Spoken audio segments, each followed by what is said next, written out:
Tuesday, June 13th, 2023. Please rise for the pledge of allegiance. Yeah, I'm having a little speaking trouble today. I apologize.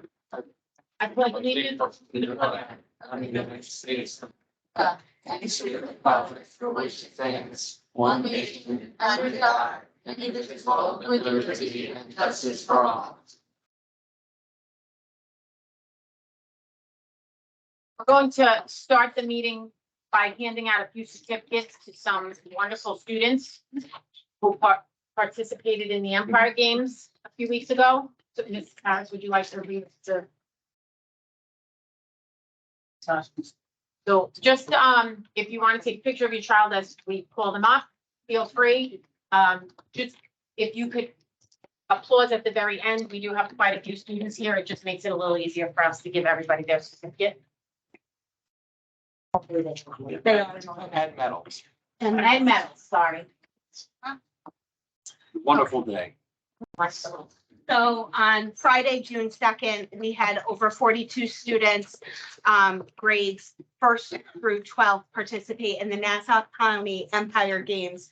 Our students participated in track and field events and they all worked very hard. It was a warm, hot day. They were patient, they waited in line, and they absolutely embodied Graham spirit. So tonight we're going to honor a few of them with certificates as well as the medals and ribbons that they earned as a result of their participation in these games. So first we have Angel Acosta.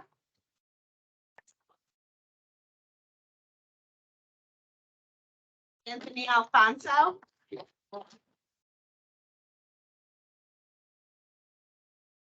Bel Alvarado.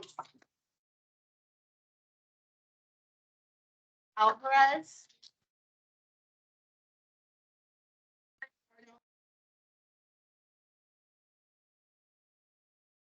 Emi Ayodele.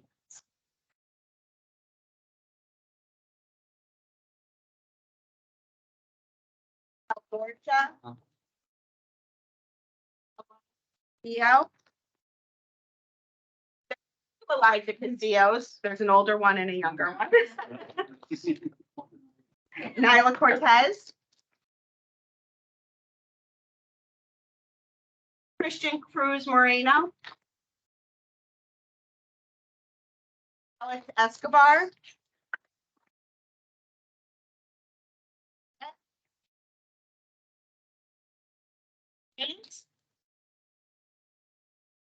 Max Broombaum is here. Thank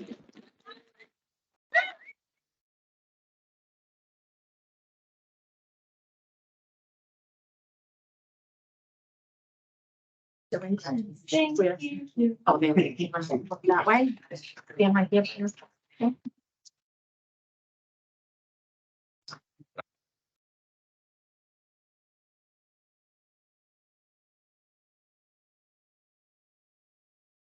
Ahmed Ismail.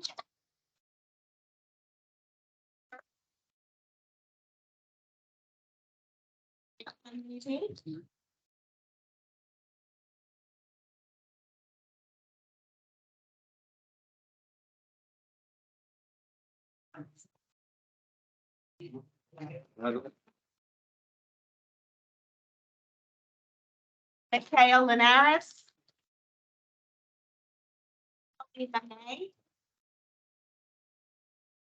Speaker Maldonado. One of our buddies was Megan Mummondy. Maya Nesbitt.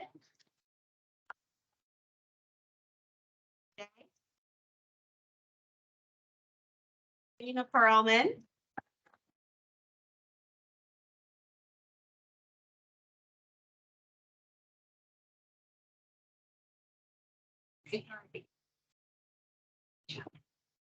Congratulations. Thanks.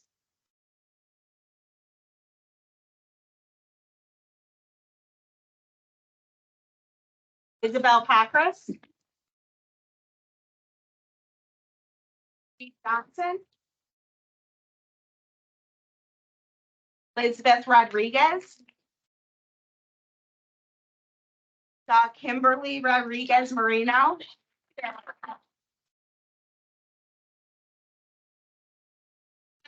No? No? No problem, honey. It is a lot.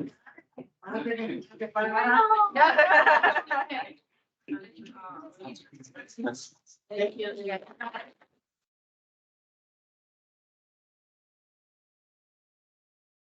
Kayla Brosner. Jacob Hatta. Chavez. Munoz. Bryce Santiago. In the back, Sabrina Simmons.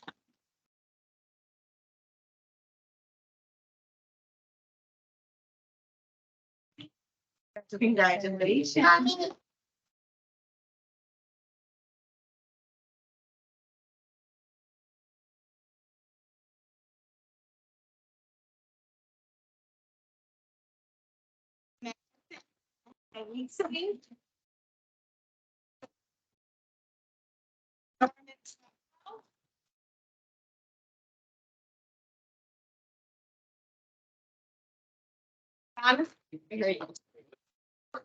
Gotcha, yeah.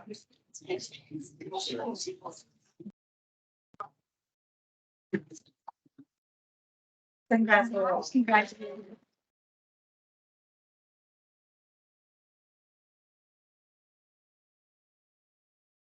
Jonathan Valadres Benitez.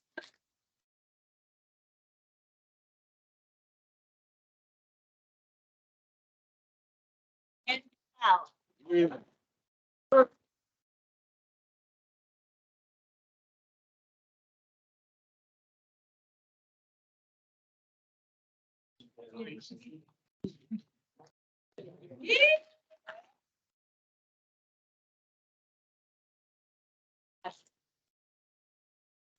appreciate it. You mean You too, guys. I appreciate all the West Sunset people here. For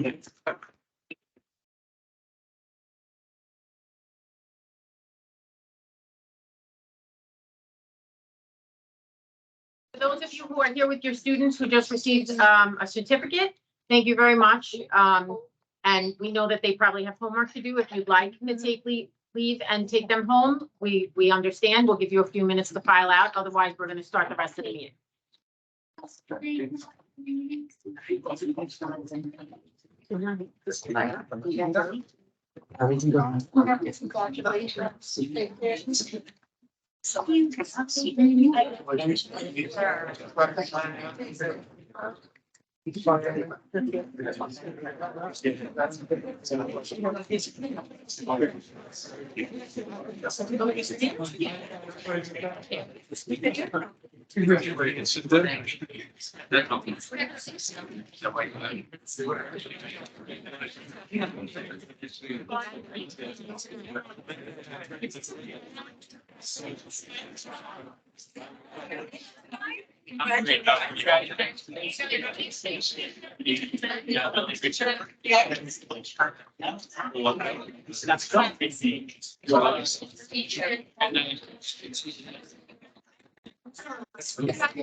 Well, not sorry.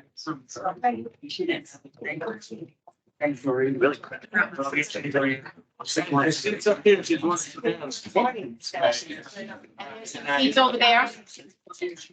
I'm not thinking any reasons this year, so I'll see you next year.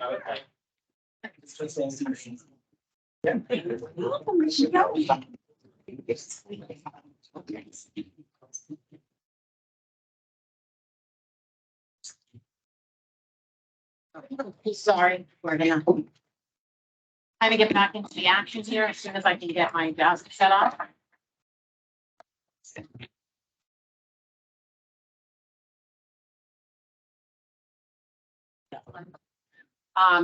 Okay, so we're gonna start by allowing Mr. Press to do his budget hearing report. So Mr. Press, if you'd like to begin.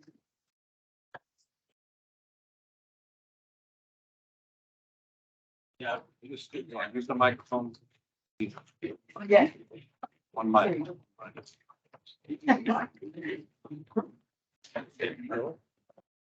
I mean, like. No, budget hearing.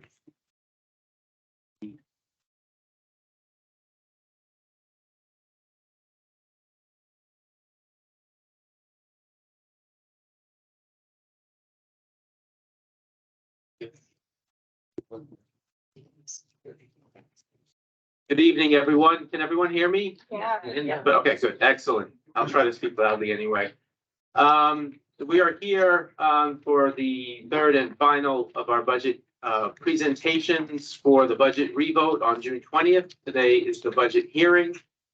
A lot of information everyone's probably already heard, but we'll go through this one more time as we are legally required to do.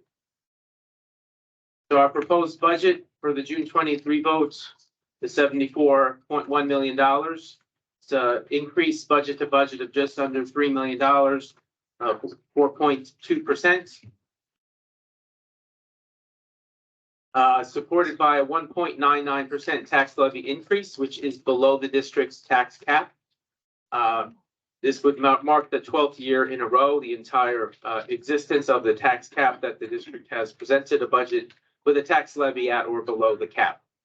Again, over the last 3 years, the district has gone out with a 0% tax levy increase. Last year, the adopted budget was the tax levy increase about 0.5% below the tax cap. This year, again, we're at about 0.5% below the tax cap. The approximate increase for the average single-family homeowner in West Hempstead would be approximately $155 a year, or about 43 cents a day. That's based on the most recent assessed values that we were able to receive from Nassau County.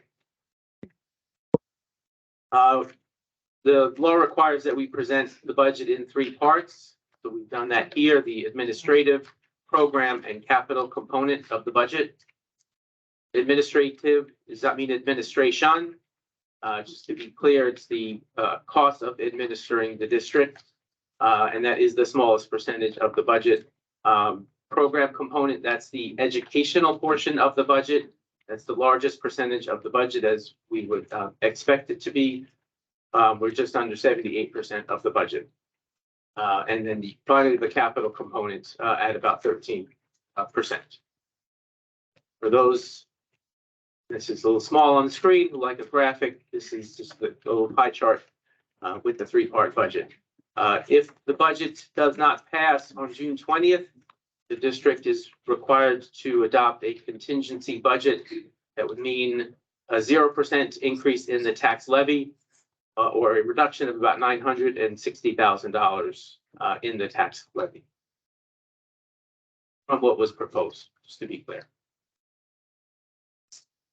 So again, if the budget fails on June 20th, we go to contingency budget, the $963,000 reduction in from what was proposed in terms of the tax levy.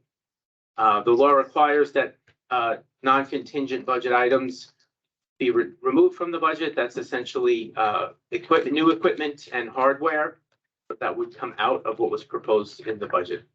Additionally, there are other things that we've talked about that the district would need to consider in terms of making reductions in the budget. We've listed them here.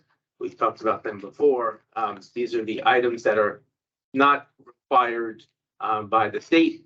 So things like elective classes, clubs, extracurriculars, athletics, intramurals.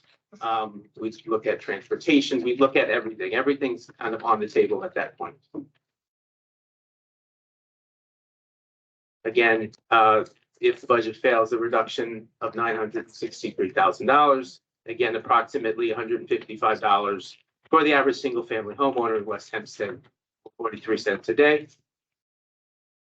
Same information presented here again, side by side. If the budget does fail June 20th, June 21st, we start looking at what a contingency budget looks like. We're actually have started considering things that would need to be included. or excluded from a contingency budget, so that in the event the budget does fail, we are prepared to move forward and present something to the board. This information presented tonight is more of a summary. There's a lot of detailed information. Given that the proposed budget, there were no changes in that budget, you can go back to the budget we presented in March, in our hearings in March. There's a lot of detail there, a lot of content that is available. There's also additional information and detail available on the district's website. Nice convenient budget button on the homepage. And recordings of all the budget meetings are available on YouTube. So for those who are interested in going back and looking, the budget meetings are all there. Unfortunately, we don't have a lot of views on our budget presentations on the web, so I'm trying to up that count and trying to go viral if we can. We didn't have a lot of views the last time I checked, but they're very exciting. I encourage you, if you haven't looked at them, you don't know what you're missing. Go check them out. We have another edition of The Educator that is on its way to your homes, so look for that in your mailbox as well. There's information there about the budget.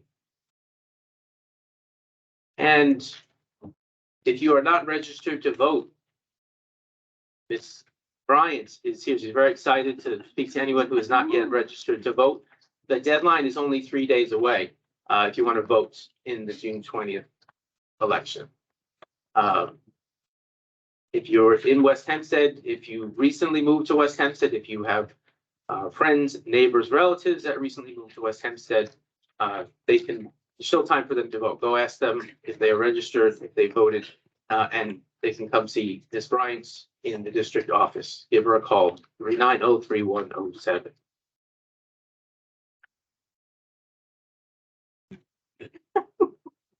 Teresa does. She loves to talk to people. And just finally, the budget vote itself, again, next Tuesday, a week from today, secondary school, North Gymnasium, 7 a.m. to 9 p.m. That is my presentation. Thank you, Mr. Press. Does anyone from the board have a question? Bert? Okay, first, I just wanted to thank my colleagues for allowing me, the board and the administration, allowed me to work remotely on board activities the last few weeks. So it was very, very helpful. Also, by the way, Joel, I look at all the board presentations, so I may be a lot of those hits that you're actually saying. And anyway, so as far as the budget that's being presented, the revote, which is the same as the original vote, I was the lone dissenting opinion. I just want everybody to know, I got to say, I had my say on it. Everything was as much as I want to say about it. It was old, unfair, and square. We adopted it, so that's our adopted budget. So I'm no longer at this board going to speak against that particular budget. What I wanted to focus on though tonight was a little bit more on what happens the day after the vote on June 21st. Okay, first thing is, well, one thing that it could happen on the 20th that the budget passes. Everything's fine. We all go to work on planning next year based on that budget. But I wanted to focus exactly what are the requirements of the contingency budgets. So, firstly, when I look at the revenue sources on the budget, if I had to summarize it, I'll do it in millions of dollars. So to keep the math simple, the tax levy right now is at 49.5 or $50 million. The state aid is about 17 million. And fund balance and other reserve sources are roughly $4 million. And there's another scattered $3 million of revenue sources. So if the budget fails, I want to confirm that the only thing on the revenue that has to change is the tax levy down to a zero tax levy. Is that right? The $963,000? That's correct. Okay, so that's the only thing that has to change. Now, as a result of that, we have to have a balanced budget, of course. And so the expenses that we're presenting of $74 million would also have to be reduced by $1 million or so, $963,000. And so you mentioned that according to the law, there are certain items that have to be removed from the contingency budget. And what are those specifically? New equipment, basically, new equipment New and hardware. equipment, but not programming for students, is other equipment or any new equipment? Any new equipment unless it's essential for running the educational program. Okay, and do we know how much of the $963,000 that comprises? It's it's a couple $100,000. So we're looking for $700,000 in addition to that, that would have to be cut.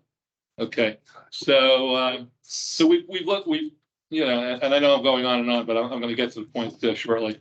I appreciate your patience. So if we look at we've sliced and diced the budget in many different ways. We've analyzed it many different ways, but the one way that caught my attention last week or the last presentation was that the $74 million budget that we're currently looking at.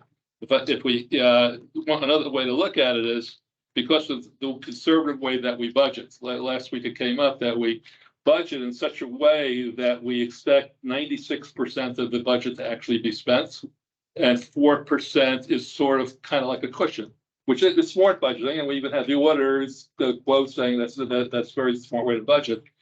So in essence, the 74 million is broken down between 71 million that we expect to spend and 3 million that we don't expect to spend. If all goes well, so now.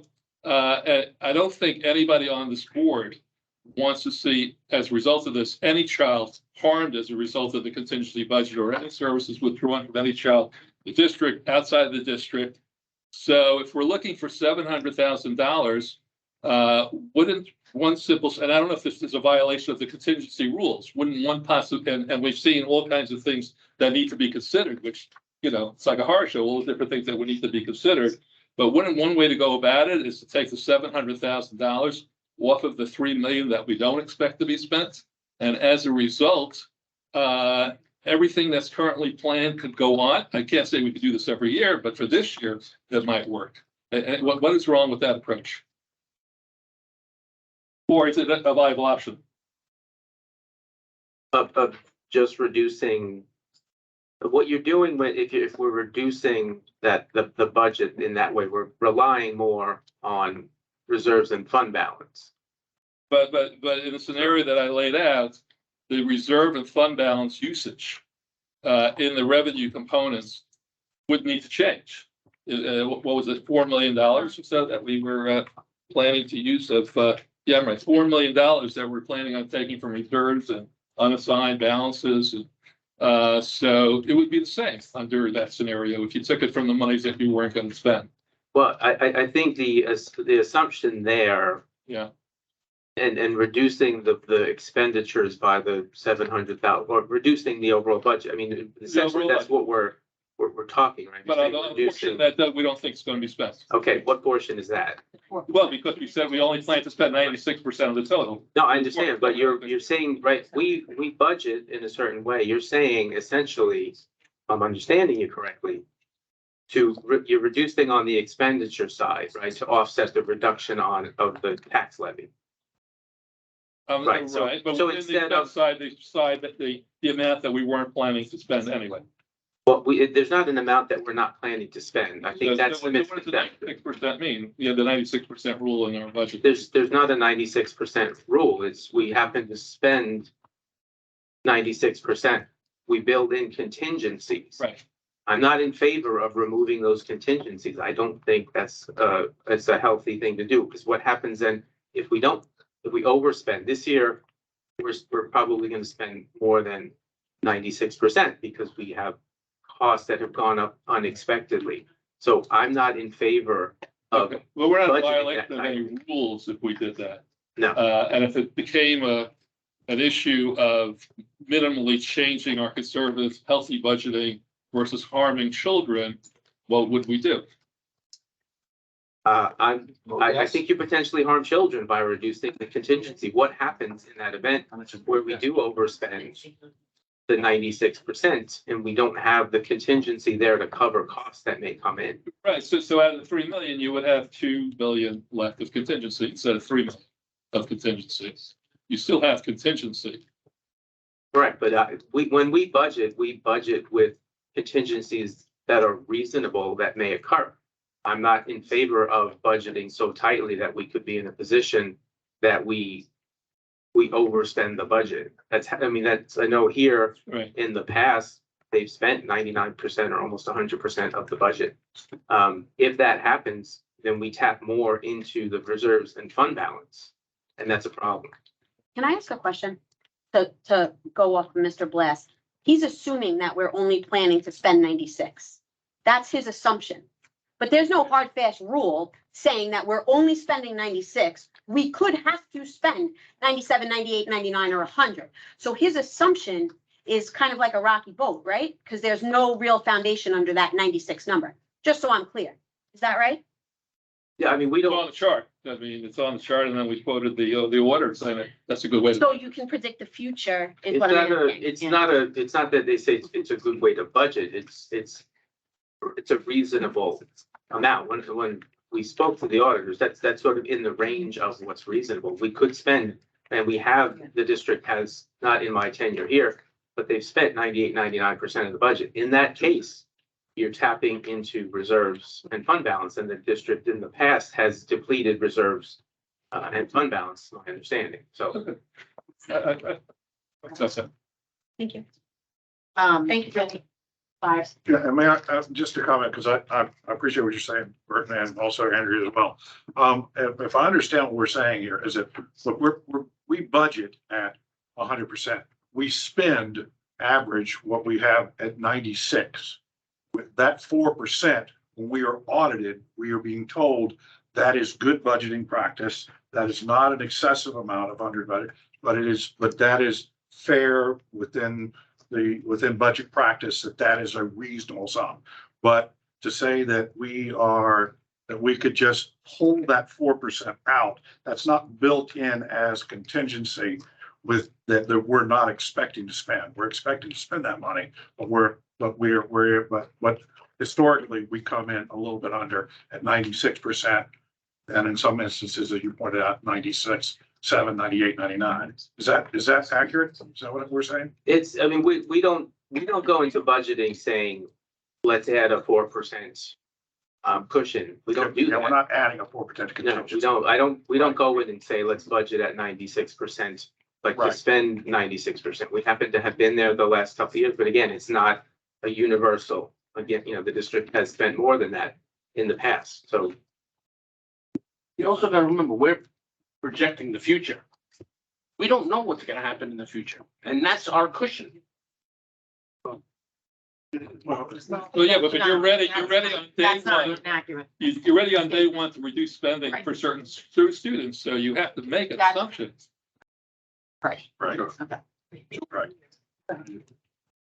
We did find some savings, right, through the health savings, right, this year. We also, as we said, the year before, we spoke about not replacing certain retirements as they occurred, right, as a way over the next 5 years. You even nodded your head in agreement with that in the past. Here, let me give you an example. I'm not getting into an argument about this, but I've been here 14 years. I'll give you a couple of different examples.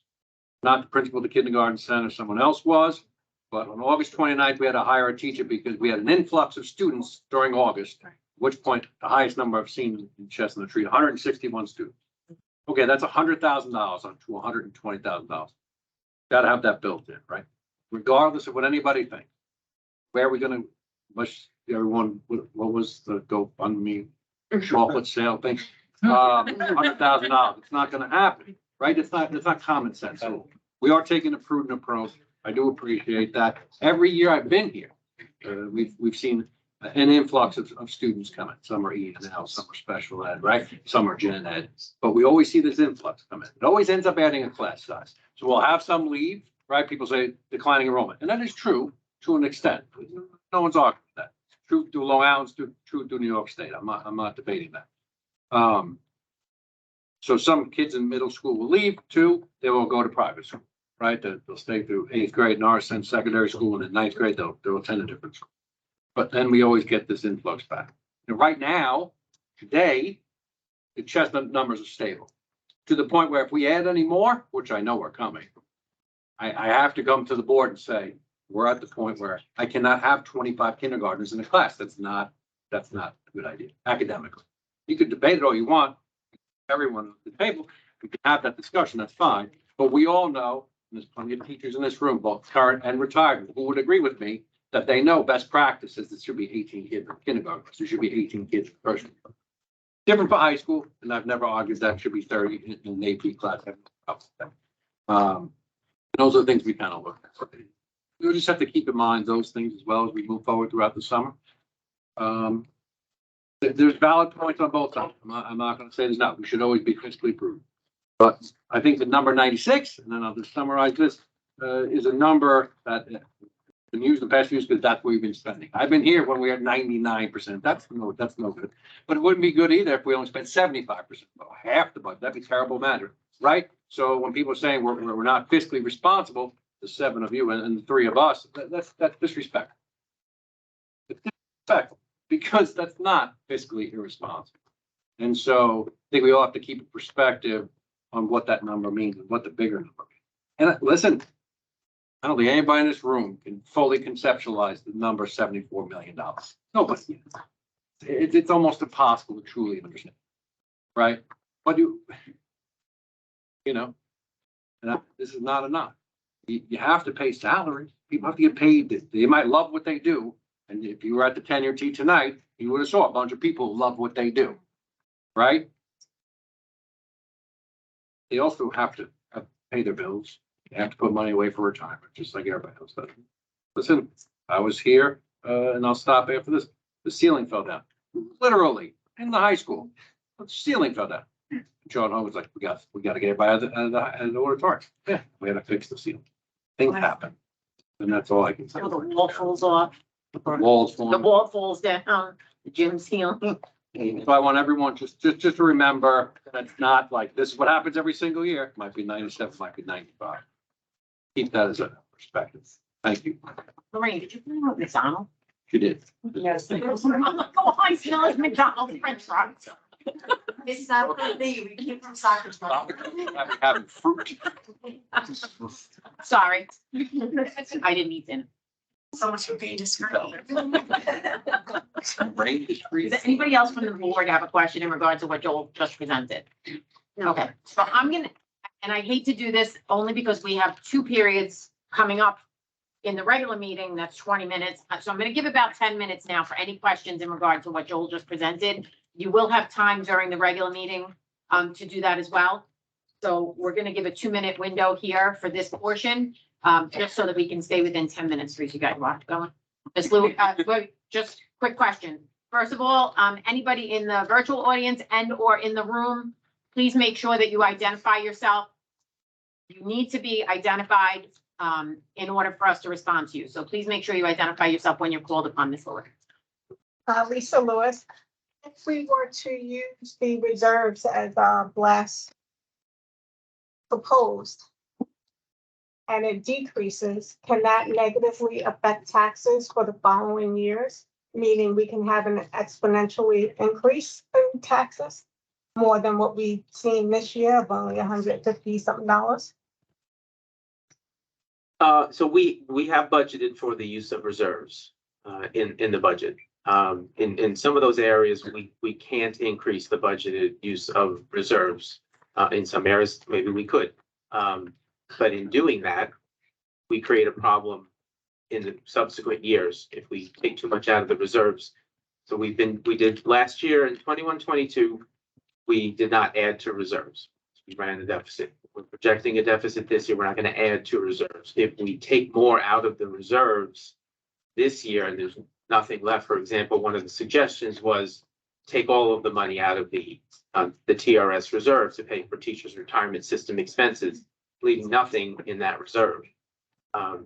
We have nothing in that reserve. How do I fill that gap? The suggestion was to take about $1 million out.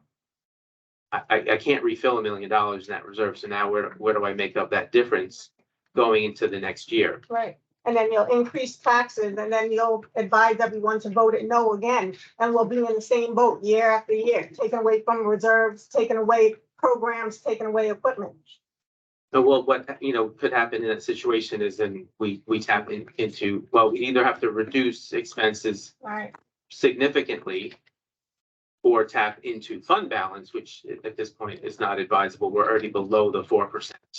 cap on the unassigned fund balance. So we're trying to find savings where we can year to year, little by little. We're not trying to lop off, a large chunk of the budget and then figure out how to fund it.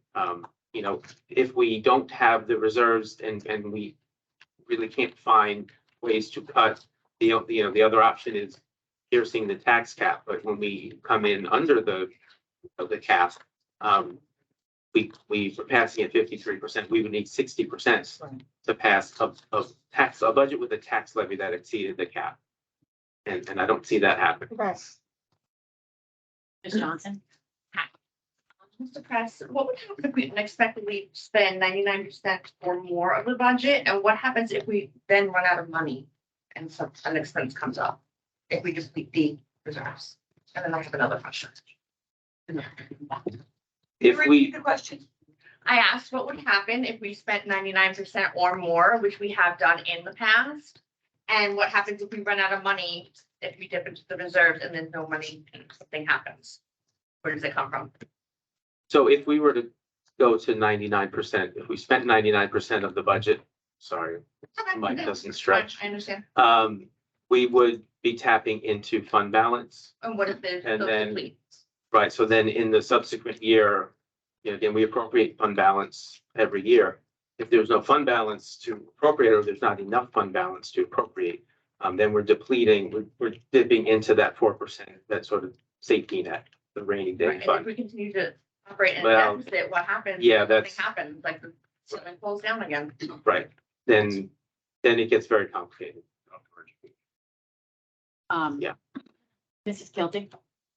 Hi, Barbara Keelty. I'm a retiree. I taught here for 36 years. I grew up here. And I'm a resident, and I have a question. I know in the past, but I think Mr. Reedman can answer this. The average number of new students that come in August, and how many new classes each year have we had to suddenly establish, including all the supplies that go to that class? What would it cost? What does it cost? Well, that's a complicated answer only because it depends on the grade level. As you know, high school will be different than an elementary. Right, usually it's elementary. It's typically, but prior to COVID, I want to take that Right. because that was a strange time, right? So let's take that out. In my time here, it's the cost of a teacher plus health insurance. So again, we use round numbers, $100,000, might be a little bit more, a little bit less. If it's Chestnut Street, we probably have enough supplies for one classroom. If it's George Washington, we'd probably have to buy supplies, and depend on what you need, right? Cornwall Avenue, might be speaking a little out of turn. We probably have enough supplies. But we definitely do not have enough curriculum materials, right? So you need your English materials, you need your math materials, you need your science materials, your social studies materials for people who are not aware. You need books for classrooms, obviously. Right? I came here 14 years ago, walked into the kindergarten, and there wasn't a library.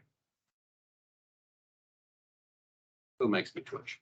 So you need books. You have to get books in children's hands, right? And then you don't know what the ancillary services. I talked about this at the last meeting, and I'll be brief with it. But in elementary school, depending on the services needed, right? I know of one student in my mind right now. There's 9 different adults who touch that child. What I mean by touch that child. So They in work with clarity, that. what you're saying is, with all of what you're talking about could cost $500,000 in itself. I mean, in theory, in an extreme case, sure. In an extreme case, sure. Right. Yeah, I mean, one year when we had 161 students at Chestnut Street, it was That's probably more than half of this $936,000 just to create one. Thank you. Ms. Galina, you had your hand up? I did. Hi, Janine Galina. I had a question about the fiscal cliff that you mentioned and also foundational aid. I remember seeing it was going down, right, next year. So can you explain that a little bit, how it affects us, if it does? It definitely affects us. I mean, it's going to affect every district. The foundation aid formula was established a number of years ago. The state has to this point never fully funded it. Going into the 23-24 school year, all school districts in the state will have fully funded. So if the formula says you're supposed to get, $100, everyone gets $100. In the past, they were giving us 85 and 90. So they've ramped that up over the last few years, to the extent we're getting just under $1.3 million of additional foundation aid for 23-24. Once the foundation aid formula is fully funded, then we go back to, okay, what is the general increase in the foundation aid? Based on the formula is fully funded. They do have a sort of a hold harmless, they call it a hold harmless provision where A, you'd never get less money, and B, typically they put a floor on the increase that everyone, so this, for 23-24, there are some districts that were fully funded. They're getting a minimum 3% increase. So I'm anticipating we'll go back to more of that kind of a situation where we're seeing 3 to 4% increases in the foundation aid going forward. So that's in the realm of $200,000 to $300,000 a year, not 1.3 million that we got this year, about 1.2 million last year. So if we're still in an inflationary environment and our expenses are going up the way they are this year, around $3 million, getting an extra 300,000. We'll get some increases in other expense-based aid areas because there's other forms of state aid, but making up that gap is going to be a challenge. That fiscal cliff, you mentioned the fiscal cliff, that's sort of what the state has been talking about.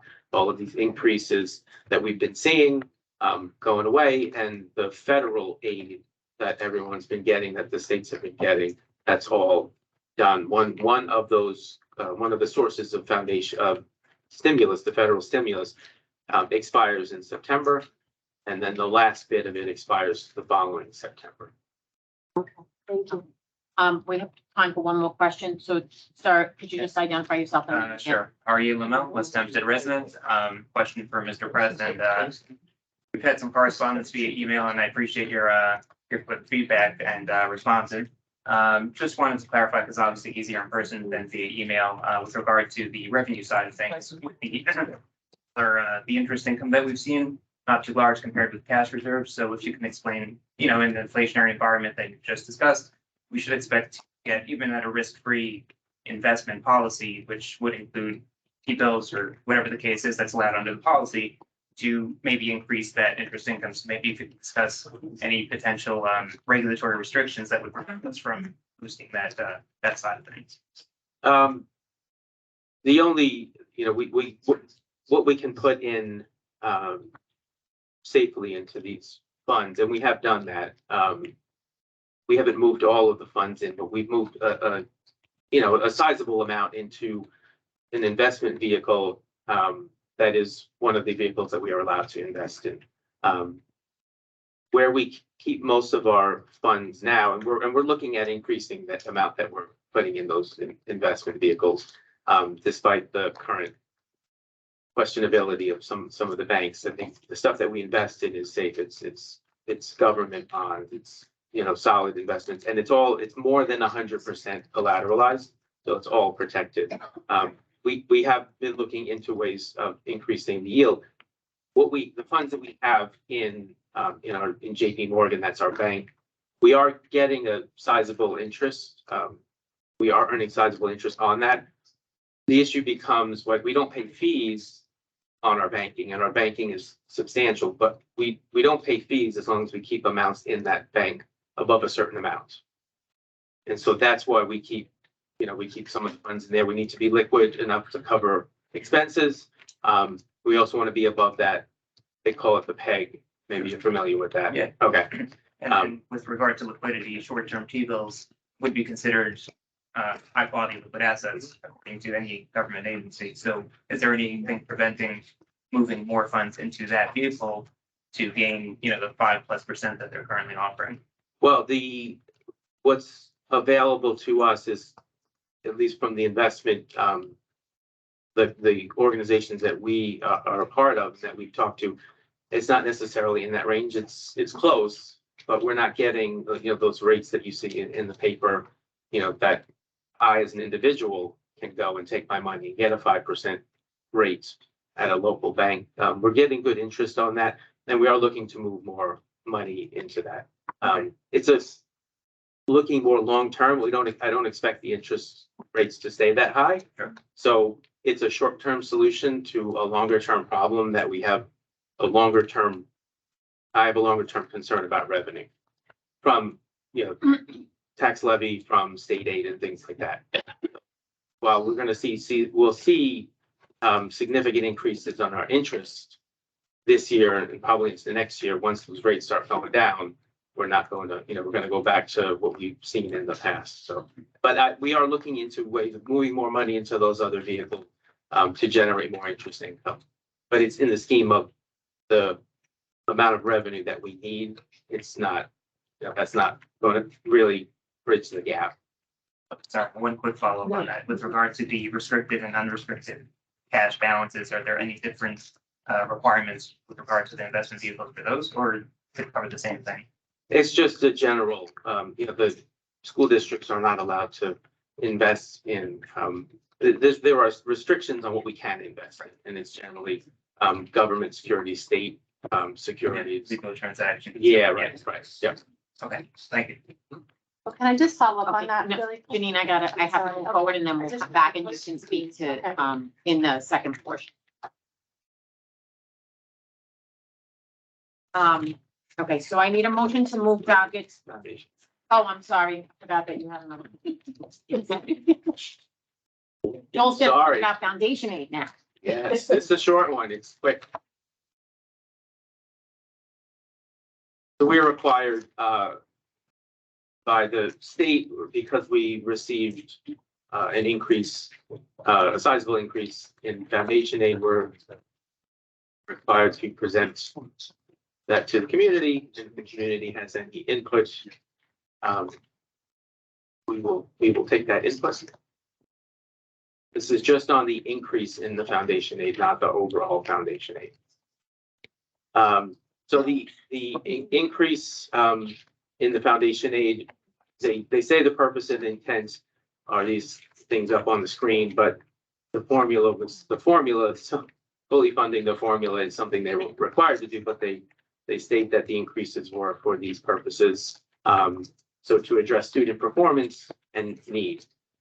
And specifically, they mentioned increasing graduation rates, which we have done. We've gone from 83% to 96% in the last 10 years.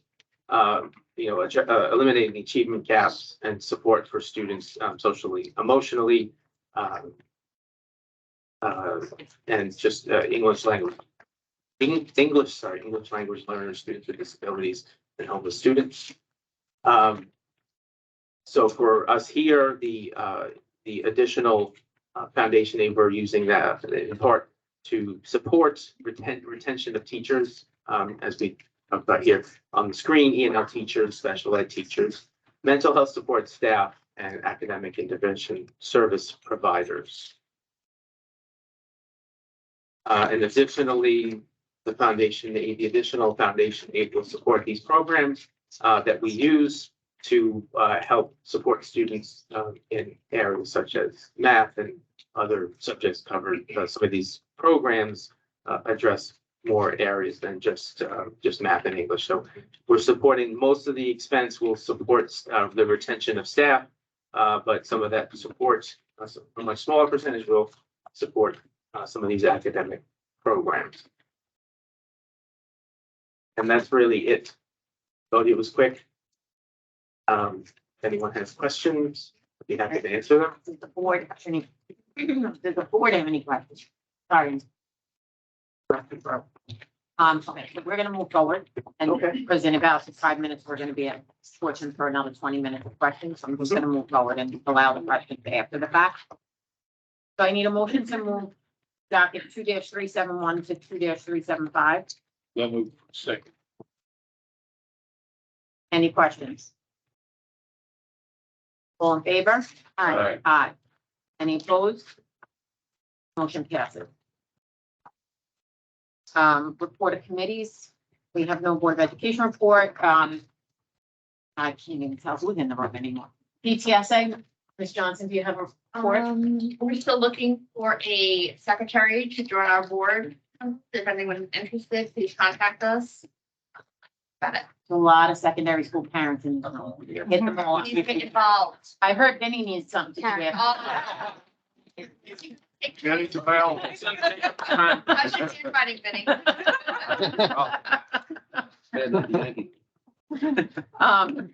No, that's not bad. PTA or SEPTA in the room. Chrissy, do you have a report at all? Just basically, we had our end of the year installation dinner and we had a great turnout. And basically, I think we're done for the season until September. Okay, Yes, summer, everybody. thank you so much. We'll move on to the superintendent's report. Mr. Raymond, you're up. Ms. Bryan and I have been receiving numerous citations, and awards. One president apparently who was recently honored at the National Post Education Partner Award Ceremony. I won't read all of these because it's a lot of language. It says the same thing over and over again, but they came from the Office of the Executive, Bruce Blakeman, the town of Oyster Bay, the Nassau County Legislator, the Nassau Post Education Partnership, and the town of North Hempstead. Congratulations.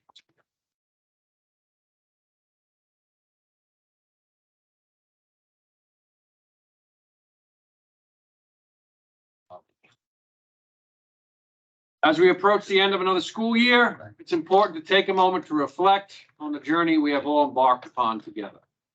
Culmination of celebrations and testing often brings about a whirlwind of emotions, reminding us of the dedication and hard work invested by every one of you. I want to express my heartfelt gratitude to all of you for the incredible time, effort, and energy you have devoted to the 22-23 academic year. Your commitment to education has truly been inspiring.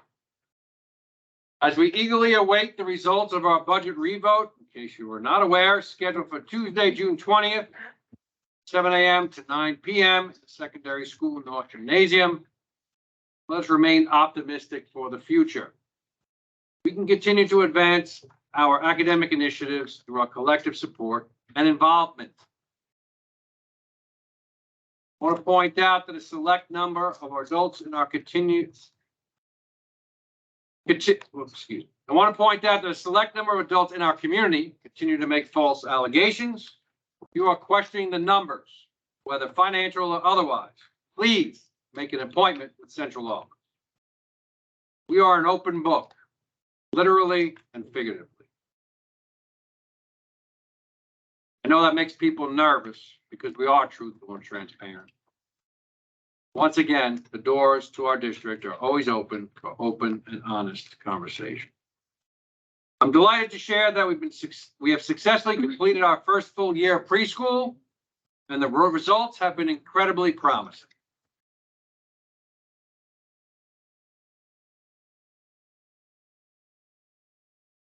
This accomplishment is a testament to our commitment to providing a strong foundation for our students and fostering their love of learning from an early age. I'm also sure that's why we'll be adding another classroom next year. Furthermore, I'm thrilled to announce the completion of year one of our new secondary school catering to grades 7 through 12. Your preference is to call it the high school and the middle school? Have at it, I don't mind. This innovative institution will empower our students to explore diverse pathways, enable them to develop the values of mastery, identity, and creativity. It is through this exploration and self-discovery that our students will truly flourish. If you're not sure, I know there's some seniors up there who could tell you a little bit about it. I would also like to take this opportunity to express my deep appreciation for Mr. Trocchia. His dedication and insights have made a significant impact on our district. Although his role will be different in the upcoming year, I do not doubt that he will continue to promote the ideals of a first-class education, spreading Ram pride and Ram culture throughout our community. Congratulations to Mr. Magaracci on his re-election. Look forward to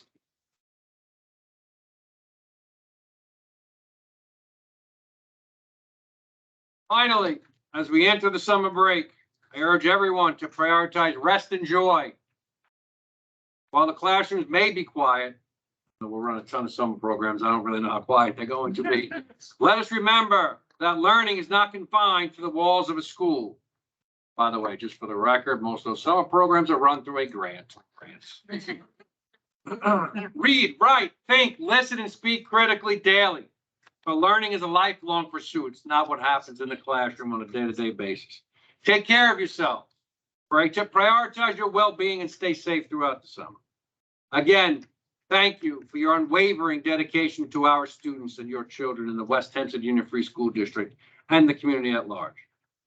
It is your collective efforts that make our educational community and the entire West Hempstead community truly exceptional.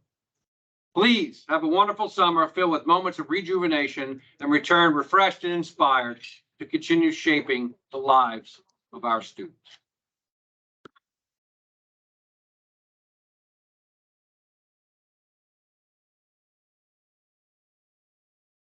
Thank you. We've now reached the period for district residents and or employees of the district to address the board. This individual will be limited to 3 minutes of non-confidential agenda items with an overall maximum of 20 minutes for this part of the meeting. Again, please make sure that you have your hand raised. When I call on you, please identify yourself. Jennifer Johnson, I'm not calling on you because you did not identify yourself. So you put your hand down.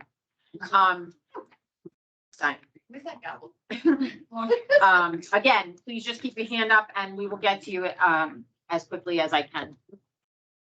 We're gonna go to a student first. Ms. Baracho, you want to speak? Well done. Use your recess voice. The question is like, it's kind of long, so. What's your name? What's your name, please? Hi, I'm Alicia Baracha. I'm a senior at West Hempstead. I've lived in West Hempstead my entire life and so I've been going to school here since kindergarten. I also have 2 brothers and 2 cousins who are going here, and even though I'm graduating in 2 weeks, I don't want them to lose things that I had in the last 13 years. I want to start by saying that for those who voted no and for those who didn't vote at all, I don't think you understand how many struggles we're causing for both the children and the parents. I have a brother who is autistic and who requires special education resources. And for years, my parents struggled to get those resources for him to feel comfortable in a classroom setting. And once they finally got it, last year and this year, the budget failed. And so obviously parents, especially with kids with disabilities, are obviously going to be worried. I also don't think you understand that this also goes beyond the school. All these organizations like Boy Scouts and Girl Scouts and the baseball teams that play on the field at Chestnut and Cornwell, they're going to lose the ability, they might lose the ability to use student facilities. And so a lot of kids are going to have to give up things that they love to do, and that's all going to be taken away from them. If you don't understand how much it does affect them, you can go to community events, especially for those who choose to vote no or don't choose to vote at all. You can go to homecoming, you can go to family literacy night, you can go to STEAM night and see how many kids are impacted by those events and are being given a chance to do what they love and hang out with their friends. And I promise you, if you go, you will see a lot of kids having smiles on their faces and having the times of their lives. And by voting no or not voting at all, you're taking that away. And all the clubs and classes and electives and sports that we were able to take at high school, it changed many of our lives. It made us into the people we are today. And I promise you, if we didn't, we wouldn't be getting into good colleges or getting hundreds of thousands of dollars worth in scholarships, like most of us have. And if I didn't do public speaking this year, which school provides, I wouldn't be standing up here if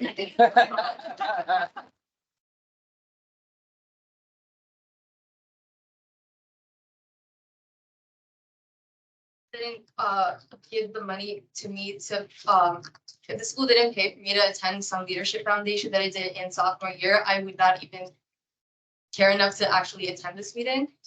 And I wouldn't even know how the budget works at them.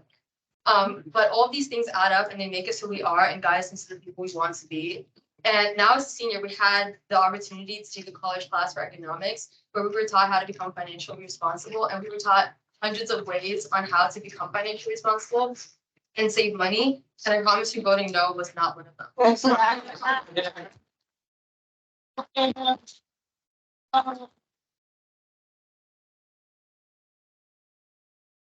Not cheating, but for those of you who are and who can vote, please vote yes and give the kids who can't express their opinions a voice. And so finally, my question is, and for those of you who have voted no or aren't voting at all, is our education and well-being seriously not worth the $155 you're gonna have to pay this year? That's a great.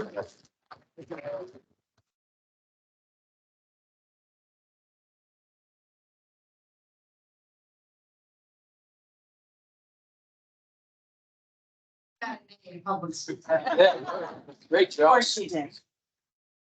Thank you, Mr. President. Tom Sargent, parent and a resident. I have a couple of questions. I appreciate the fact that the board got to ask some questions and give some comments. And I have two questions, and I'd like to get some clarity from the one dissenting board member regarding the budget. Using the same numbers that Mr. Blass did, which was residents paying approximately $9,000 in school taxes. If you look at that $74 million budget being proposed, with 18.2% of that going to fund things not in-house, not in district, that comes to $13,468,000. And again, that's using average numbers, just like Mr. Blass.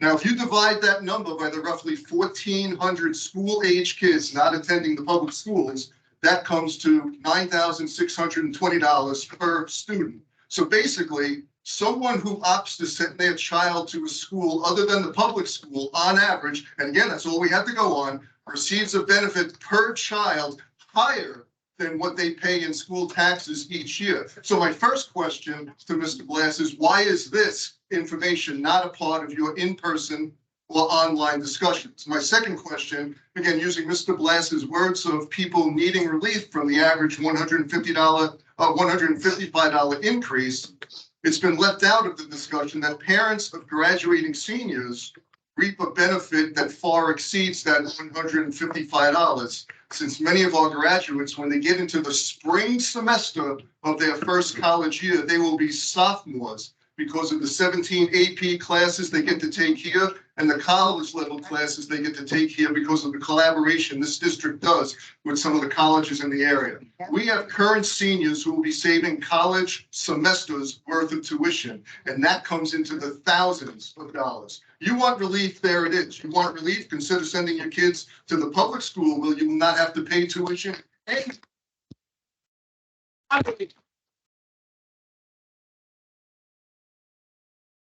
Why also is that information being left out of the conversations coming from the dissenting member of the board? Thank you.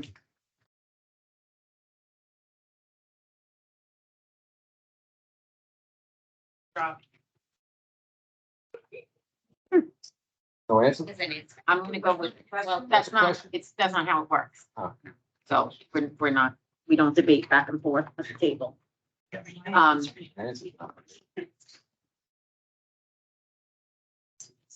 Ma'am? Hi, thank you for the privilege to speak to you. My name is Rochelle Penn. My son has attended for the last 4 years. I brought him every day to the Chestnut School, the Cornwall School, George Washington School. And I learned today from a senior administrator that if this budget is not approved, that the district will be able to update the curriculum, and that would mean that they would say that they provide an appropriate education to my child without a curriculum. I have been homeschooling for some time, so and submitting the necessary curriculum. I have lists of what I teach. So I'm curious if homeschoolers will also not be required to submit IHIPs if the budget fails, and will all students also be taught without a curriculum? I listened to things that would have to be revisited if the budget failed, and I was confused about how crafting an updated curriculum would be included in the list of budget consideration and come into play for elimination if the tax revenue that's sought is not collected. So your question is around So your my question child's curriculum and My question is, if this budget does not pass, will there be no curriculum provided to children or required from homeschoolers for their children going forward? I would say the answer to that is no, and I'm not, just so you know, this goes for everybody. We do not speak about other people's children or your child in public, but I will have someone reach out to you tomorrow if you'd like to discuss that piece of it further. And as far as submitting the paperwork, that doesn't state regulations, I'm pretty sure, in terms as it relates to homeschooling, I'm not so sure that would change. And I'm not sure I understand the question about no curriculum. Of course, we would have curriculum. I was told that if the budget is not passed, that any updates to curriculum would not be able to take place. This curriculum provided for all students. Let's take it from there. Before we make any assumptions about the budget at all, let's just wait till June 20th at about 9:15 p.m. We're gonna, there's, We'll address any contingency budgets if it occurs. The budget passes, then we don't have to address anything. So we'll just. So I can rely on curriculum in either event.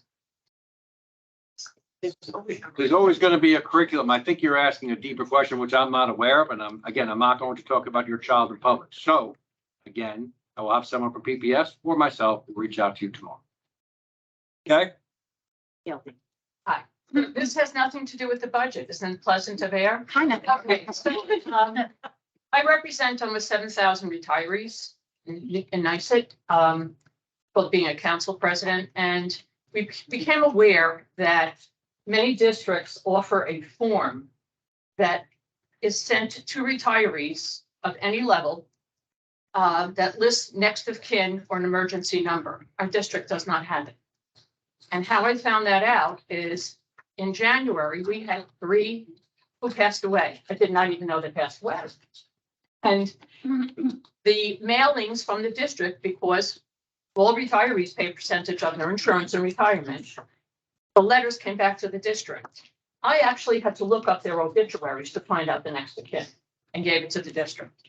So somewhere along the line, you have to create a form that goes to every retiree from this district that has them list next of kin or emergency numbers. Somebody could be in the hospital, wherever it is, but if they don't pay that bill, they don't have insurance. Right. And that becomes a real issue. And so we are one of the few districts that do not have that form.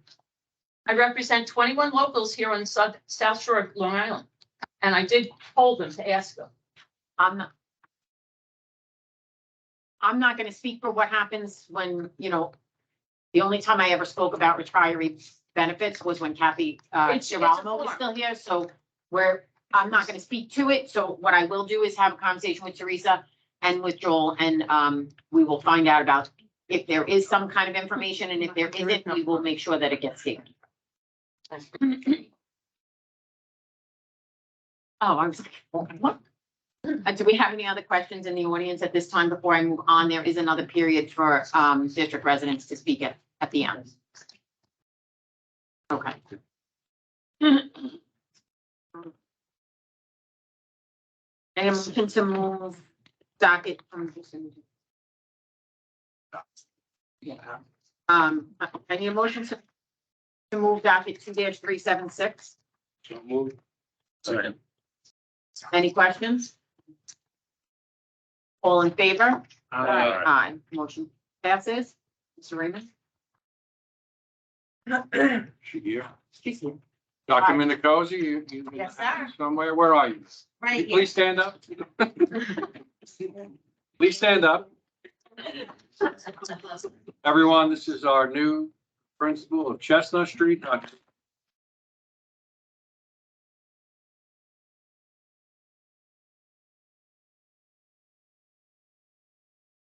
Board of Education has just removed her interim title, so she can take that piece of tape off the door tomorrow. Dr. Minicozy joins us from Adelphi University, where she was a tenured professor. She built an entire ed leadership and primary education program. I had the pleasure and honor to work with her over the last several years. We built the bridge and the connection with Adelphi University, where we have any number of student teachers and residents that now work in our district. Some of who tonight are going to be appointed as leave replacements, and hopefully they'll be getting securing jobs here in our district as we continue to flourish. As I tend to step out and sometimes put my foot in my mouth, I don't think I'm going to do what I'm about to say next. And it's a no disrespect to anybody in the room, because it includes me too. Dr. Minicozy will end up being the best principal we've ever had. Truly. When you talk about someone who understands primary education, you go to Dr. Minicozy. When you talk about someone who understands early childhood development, you go to Dr. Minico. This is the type of people who are coming into our district. This doesn't happen by chance. Just like a 96% graduation rate for the third year in a row does not happen by chance. It's because of the educated professionals here who come to work every single day.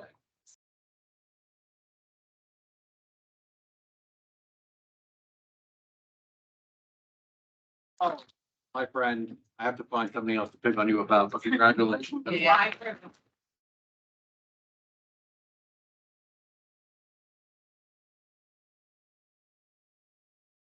I need a motion to move docket 2-377 through 2-399.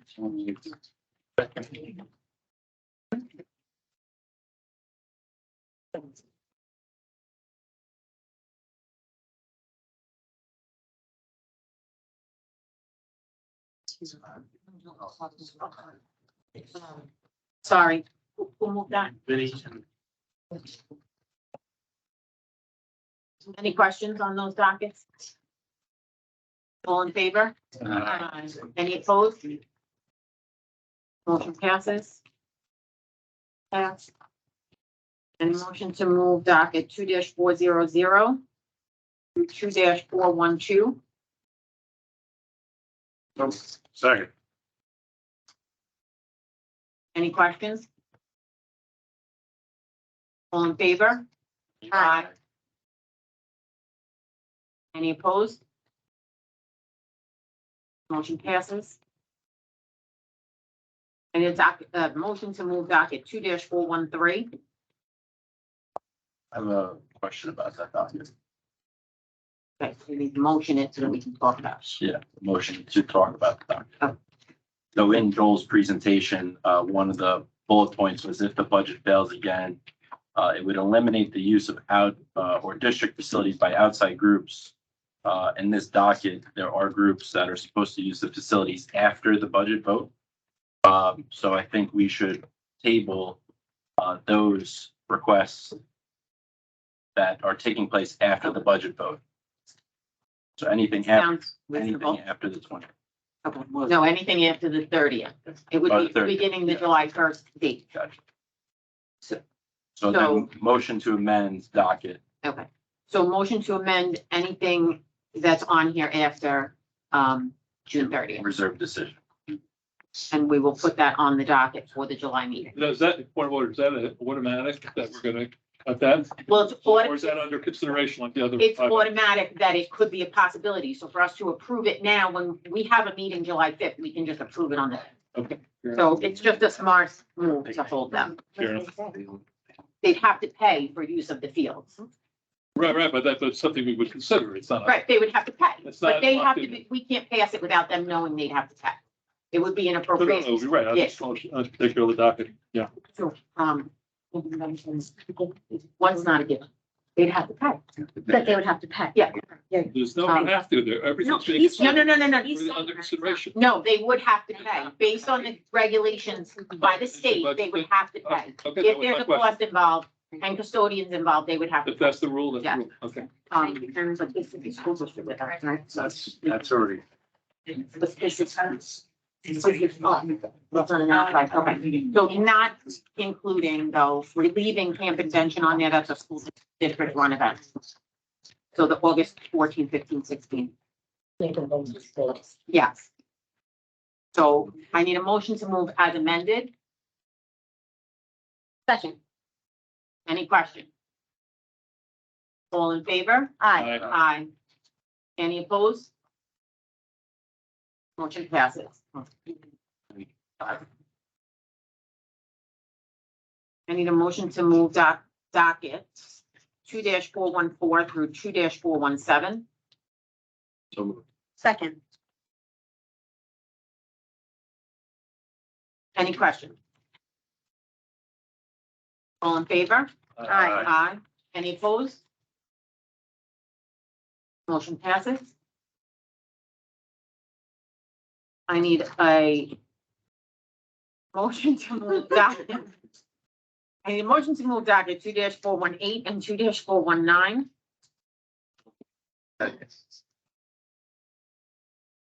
Any questions? What? Anything? Any questions? All in favor? Aye. Motion, any opposed? The motion passes. I'm gonna hold my board privilege of the floor till the end. Future meeting dates are on the back of the agenda. This is the last meeting for this school year. The next meeting would be July 5th, which is our reorganization meeting, and it would be our regular business meeting. So please join us, 7:30, next round on July 5th, in case you have nothing better to do. We've now reached the second period for district residents or employees of the district to address the board. Again, this period will be limited to 20 minutes of non-confidential agenda items, with a maximum of 20 minutes for this portion of the meeting if necessary. Ms. Cundiff, you had a question?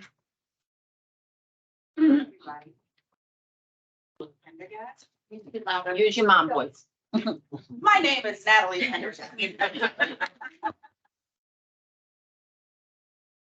Or Mr. Glass. I'm still quite shocked that, we haven't been able to pass our budget for the past 2 years. Out of all the districts in Long Island, we just can't seem to pass the budget. We're going through the same things every other district in Long Island is going through. We just can't seem to pass that budget. And I'm racking my brain. I'm thinking, what makes us so different from everybody else? What? Is it because that the no voters don't really know the kids? They don't know the kids. They're just dollar signs. Oh, we can cut there, we can slash there. Oh, that kid over there is $15,432. This kid over here is $93. We have to know who we are as a community. These kids are our future. They're not just dollar signs and bottom lines. They are our future. You might not care about them, but you know what? We are here to care about every single kid in this district, whether you're public school, whether you're private school, everybody is worth it. We need to really stop with this, 10 cents here, $155 here.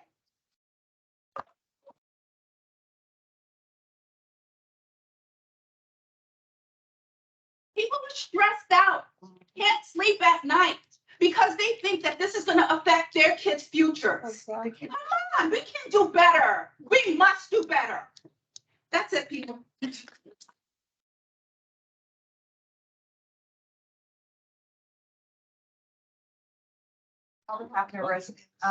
Question about registered voters. If a resident received a Board of Elections. Can you speak louder? I'm having a hard time today. Louder? Oh Yeah. my gosh, yes. It's not you. It's the TV today. I work for St. Garden City. The residents of the town, of our community, that received a Board of Elections notice that you're registered to vote, are they considered registered to vote for the school board? Yes, they are. Okay, thank you. Ms. Magarachi. Lorraine Magarachi, resident. First, I would like to personally thank Mr. Trocia for all his many, many years.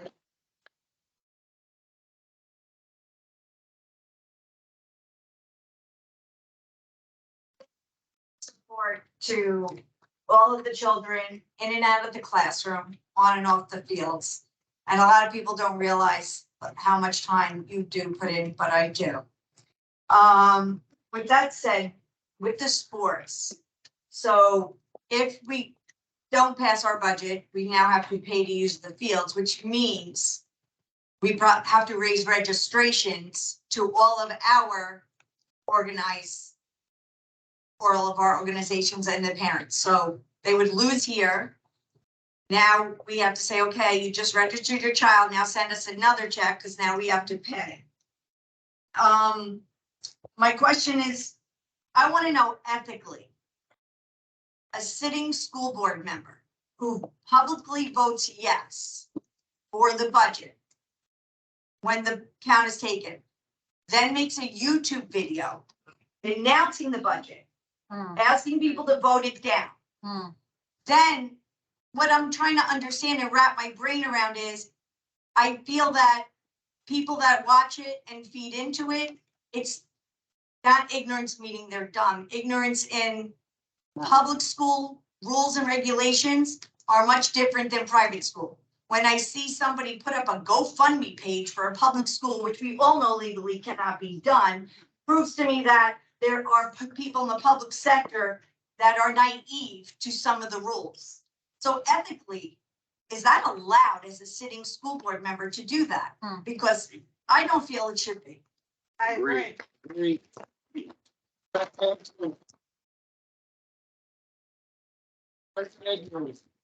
Yep. No answer? Unfortunately, the answer is as a president and as a single person, they can say whatever they want when they're not representative of a school board member. Oh, really? But Glass was a member of the school board, and told everyone to vote. But he did not represent himself as the school board member. And the answer is that Mr. Glass was speaking as a person. I don't agree with it. I don't have. No, but I just feel. Wait, no, we're not going back and forth. No, The answer is, we've been here before. Right. And we know what the answer was then, and we're gonna leave it at that for right now. But if you give misinformation. I'm not I'd say you're disagreeing with entitled you. to your opinion, I get that. You Right. can be a resident and a school board member, And- but when you suggest like bake sales for a football program, that's. Agreed, and that did not come from a sitting school board member. It did not. you, yes. No, yeah. I'm sorry, I'm trying to watch hands. Mr. Mariano. James Mariano, former board member. I've worked with plenty of people on the board. I personally want to thank Vinny, who I worked with for 21 years I was on the board. And he's the longest standing board member that I know. In the world. You're the longest sitting board member. He was always for the children, always for the community. He's, to me, one of the best board members I've ever dealt with.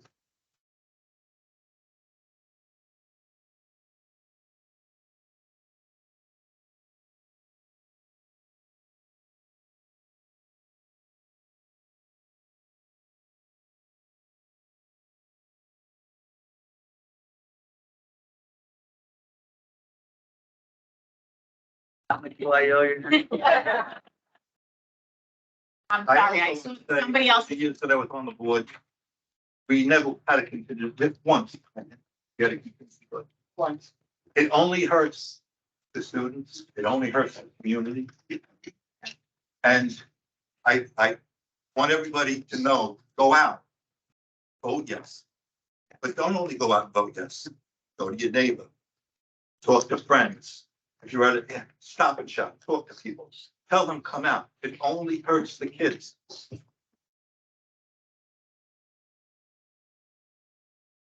I can't even believe that it was for 2 years that happened.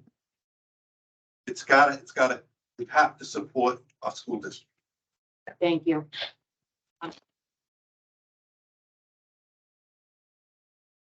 Two hands up. I see you both, so I'm gonna go with Mr. Pendergast first, then I'm gonna come back there to you, and I think we'll be at the end of our 20 minutes at that point.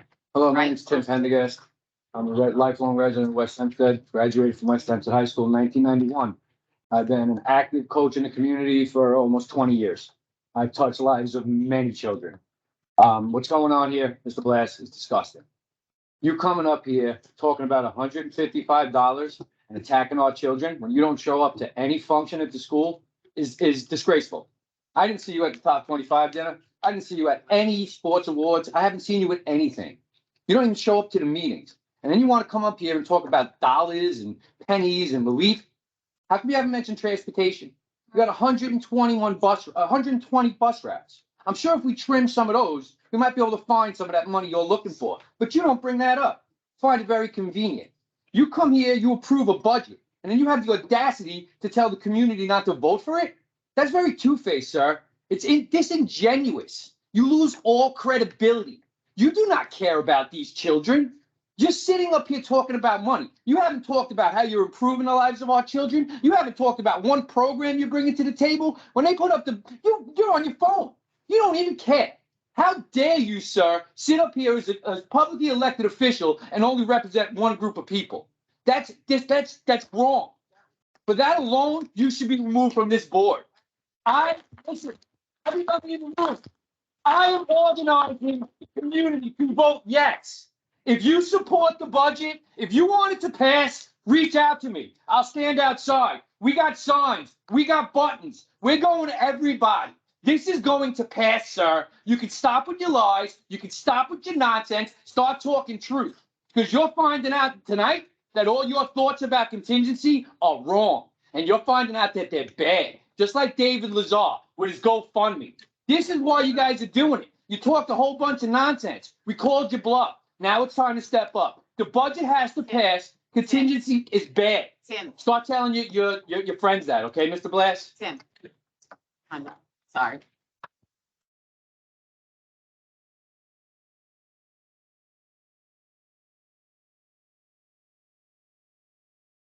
You had your hand up, yes. Yeah. If you could identify yourself. My name is Shani Seawald. I am both a public and private school parent.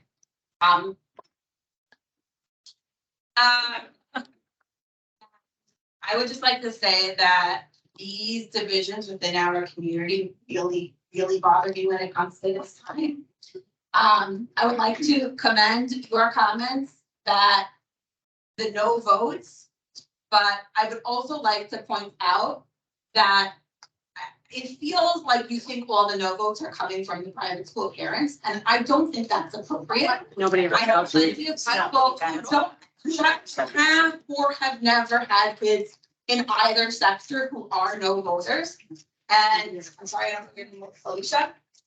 I want to point out her point where she included both no voters and people who don't vote. Yeah. I think that's the problem. We have like 40,000 people in our we have 16,000 people registered to vote, and only of those 16,000 people, only 2,500 voted no, and even less voted yes. So that's 2,500 the voted problem completely. here. It doesn't require us to yell at each other. It requires people to care about everything that goes on in our district. Including board members. And they Agreed. Thank you very much, ma'am. Good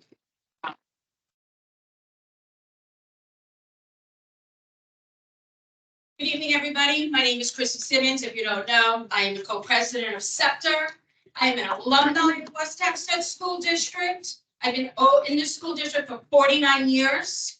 You saw my child here, special education child in West Hempstead. I am proud of this school district. I have lived here all of my life. I have gone through every one of these schools. To cut our budget and take away AP classes, to take away our sports. Just so you know, I graduated here, went on to a four-year college, and got an academic and an athletic scholarship from this school.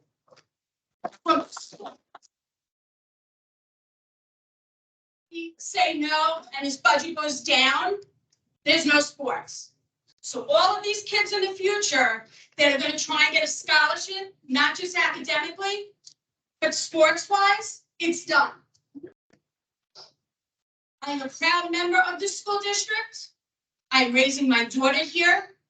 She is getting a fantastic special education from these teachers from preschool that allowed her to get what she needed to up until 5th grade. We have a wonderful school district. I am appalled and disheartened at those 201 parents and community members that decided not to come out and vote. Shame on all of you, because it wasn't anything to do with you. It was about our children. And everybody that thinks for $155 not to pass this budget, shame on all of you. These are our children. It affects them. Taxes will go up. Everything is going up. You can't put a price on our child's education. And I stand with this school district, and I am voting yes on June 20th.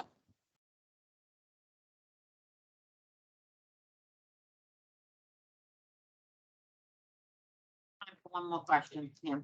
Hi, Rochelle Penn. Oh, go ahead. That's right. I hear a lot of heat about passing the budget. And it's kind of silly to me, only because if we had a few more revenue streams, no one would be fighting over tax caps because we have other ways to grow money. In this election, in this instance, by the time we hit next Thursday, nothing's gonna change. But I wanted to ask everybody to take a deep breath and look to the future and think long-term. There are opportunities out there.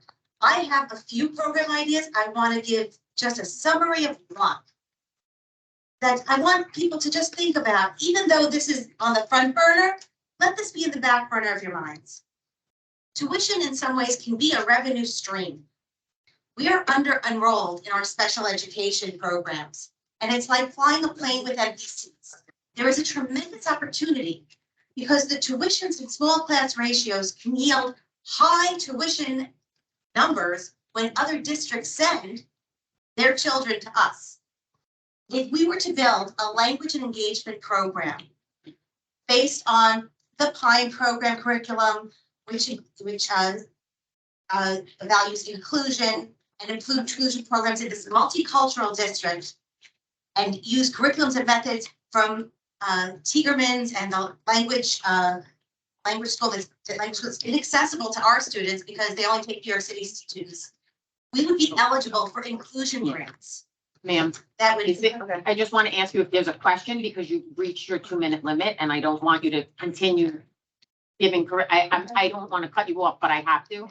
Is there a question that we can try to answer for you? So the question to you is, if I was able to approach you appropriately with a deck of PowerPoint and details, how would a person who's in the district organize that? Because this doesn't feel like the forum for an expanded idea. Are there appointments?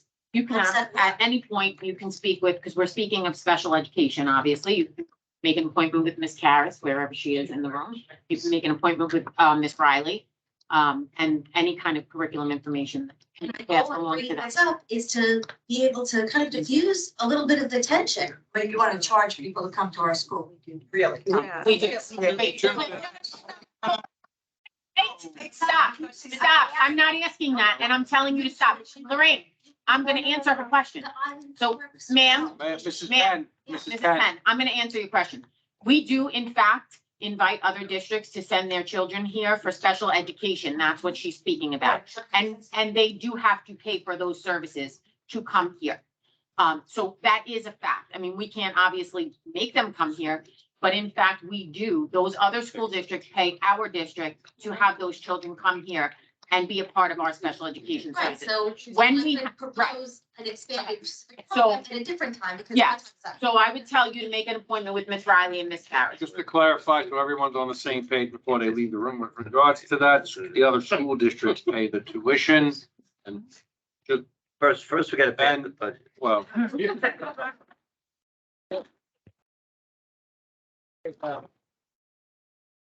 That is something we discuss every year as potentials.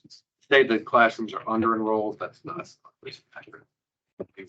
Yeah, Ms. Galina, I'm gonna go back to you, but this is the final I'm gonna question for start the that. evening. I just want to say, my name is Janine Galina again. I just want to say that I understand where private school parents and no voters are coming from when they think about the taxes and the fees and whatever. But I think what's happening for many people is that we keep seeing this happen over and over again. And we're looking even further down, that this is going to be every year that we're chopping away at our school district. Yeah. And that's the painful part, because even if maybe this year it didn't matter so much, it's going to matter next year. And it did matter last year. And the district, Joel, I think said $445,000 was a savings from two different things. Like you had another budget, you brought it down because you found areas that you could save in. So that was a $500,000, close to $445,000 saving. But that's going unnoticed because we presented a budget that was here. So now, like, what happens if we have to project this? We have to readjust our budget because we have to appeal to some people where did you put a budget forward that you feel is really worth it and need to be, you didn't change the budget for a reason. Why? Why didn't you change the budget? So, I mean, I'll speak for, I think, the majority of the board who voted for staying with the same budget. We feel that when the budget went out the first time, it was a fair and responsible budget. It took into account everything we needed for this year and also forward thinking for the years coming ahead and what would begin the budget numbers for next year and the year following. And every time, what I think that people don't understand is that every time, so a couple of years ago, we went out with a zero, it affects the way our tax formula starts the following year. So it does affect us in a compounding way when you go out with a 0% tax levy. I do believe, again, speaking for a good majority of the board, that, you know, we thought long and hard about this. We thought the 2.43 was a responsible budget. Unfortunately, or not, I shouldn't say unfortunately, fortunately for us, the day we were coming out here to adopt that budget, we got health insurance savings and we immediately walked into the room and said, well, we should tax them on that. All of us agreed. Every single one of us at this table agreed, take that money out of the budget immediately. And we walked out here and we adopted a budget of 0.5% lower than what we had been promoting in the previous meetings. So for us, you know, we feel that we're still doing the responsible thing by coming out with the same budget and coming out with the numbers that we stood behind the first time. And if we don't do that, if we're not supporting the numbers that we stood behind the first time, what is that showing to the community? So I hope that that answered your question.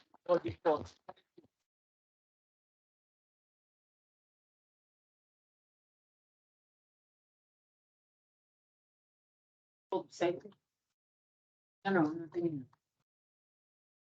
I want to put a little bit of a positive spin on this evening. First of all, I want to thank Mr. Siegelson, Mr. Ronan, Mr. Bradshaw, Mr. Sargent, who I've known since they were 5 and they came kicking to that door on Chestnut Street. How proud I am of you stand here tonight and you again have proven that there's hope for this district, there's hope for this community, there's hope for this country. And I wish you all the best. The second thing is, in case you were not aware, just put a little more positive spin on this, we had 3 all state track and field champions.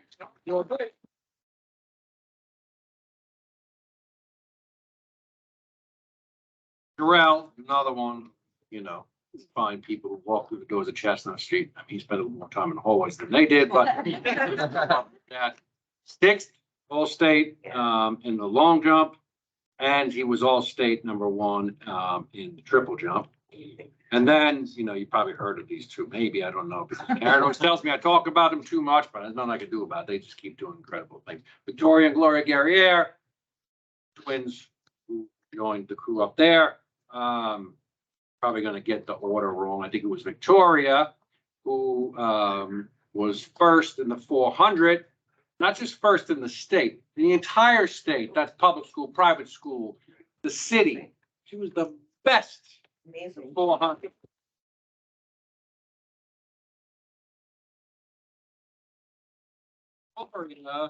Came in second in the they call it the federation, second in the federation. To the young lady next door at Hempstead, who, if you've ever seen that young lady run, she's going to Vanderbilt. I mean, you have to watch the girls at Yale, but you have to watch that young lady run at Vanderbilt. I mean, just amazing, and an amazing young lady. She came in second in the federation as well. So it was a hell of a week this week. We'll have a hell of a week next week. We're going to have a hell of a summer. We'll get back after it in September.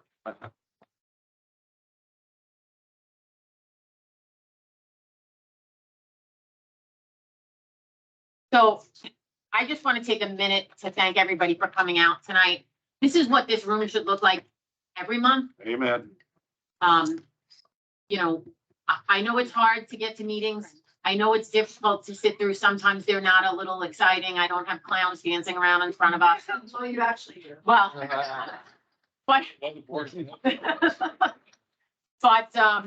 but this is what it's about. coming out and getting the information, coming out and listening to what's happening, coming out and asking the questions here to get the right place to go with what, you know, you wanted to discuss or to ask the questions or to hear you guys come out and say, you know, the amazing things that you said tonight.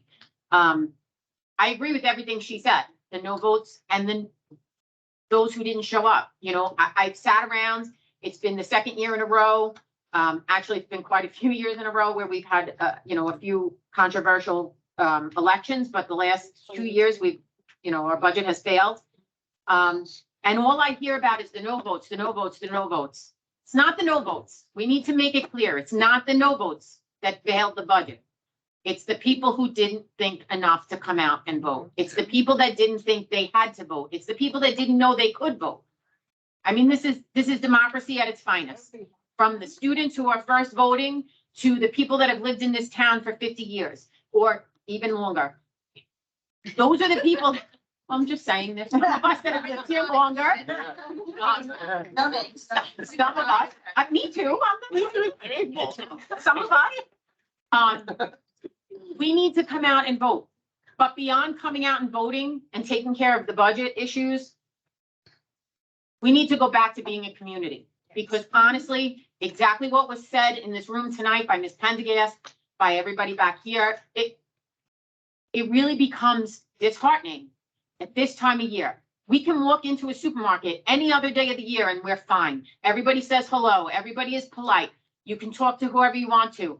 And now it's like people are chewing each other's arms off. It's terrible. This is not what our community is about. So all I can say is, I hope that when next Tuesday is over, no matter what happens, you can look at the person next door to you and just say, okay, we got to get back to where we have to be. And we're going to find a way to put this community back together again. And that's my speech on that. I'm going to try to get through the rest of this because, yeah, it's not going to happen. Starting off very strong. It's Jim's fault. Pull it together, woman. Jim's Blame it fault. on Jim. Okay. So a couple of people have spoken about this guy tonight. I did this short because I don't think I'm getting through it. So, I don't know. What can you possibly say about him? Well, he'll be back, except for that he's coming back. He'll be back. I promise he'll be back. What an honor and a pleasure it's been to work with Vinny all these years. He's truly the epitome of community spirit and dedication to this district. Serving over a combined 30 years on this school board, he has tirelessly advocated for our students, parents, educators, and the entire community. He has, as he has from the beginning, he continues to ensure that our school district provides an excellent education to every student. For me, he's become a mentor and a dear friend. I cannot imagine having done all of this without him, and I know he's just a walk or a phone call away.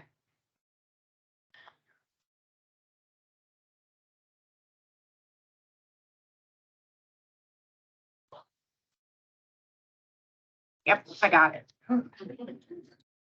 On behalf of the board, I want to thank you for all you've done for the board and the district and the students. Thank you very much.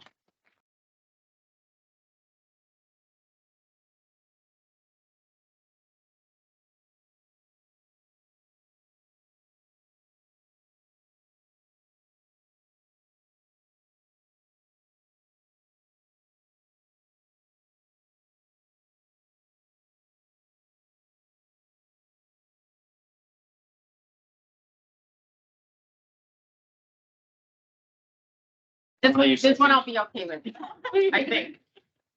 Also, Mr. Trocchia was unable to be with us last week at another event where the athletic department read off a plaque for him. So presented to Vincent Trocchia on behalf of the West Hempstead Athletic Department, the student athletes would like to thank you for your 32 years of service as a member of the West Hempstead Board of Education.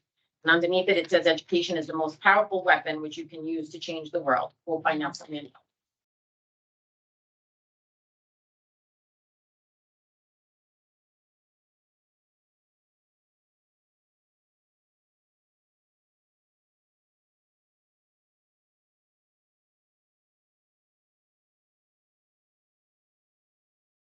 It's a real honor. Yes. I'm really touched and it's a real honor. I've been in this community for 65 years and gone through the whole school system, my children, my grandchildren. And it's just, this is just my home. And I want to be a home for everyone, you know, together. So thank you all for your support.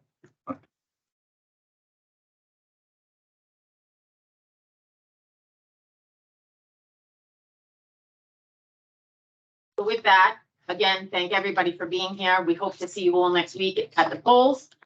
I'd hate to say it doesn't matter how you vote, just please come and vote. It does. I'm not really supposed to say that. With that, I need a motion from the board to go into executive session for advice of counsel and to discuss personnel. All in favor? Aye. Aye. Motion passes. Mr. Trophy, would you like to end the meeting? Yes, I would.